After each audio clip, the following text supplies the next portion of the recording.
Hello guys, may appointment pala yung anak ko. Buhay nanay, minsan mahirap. Kahit di kaya, kinakaya para sa kanila.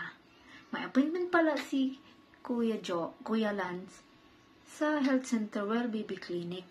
Pagkatapos ng online class ni Kuya Josh, mabilisan kami pumunta sa health center. Nag-Uber lang kami, mga 10 minutes.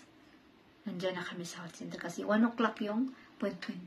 Pagkatapos na nag-request si Kuya Josh na magpunta daw kami sa McDonald's. Ayan, doon. Alam niya ang yung location kung saan kami. Straight then, pa left side.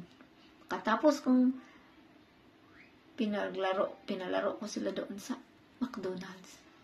At namili din kami sa Family Food Center. Pagkatapos niyan, umuwi na kami. Pagdating doon, ayaw naman nilang mag-order. Donut daw. Kumain na naman sila sa bahay. Kaya di na lang kami nag-order. Tuwang-tuwa yan sila. Nakalabas. Nakalaro. Thank you for watching. Bye!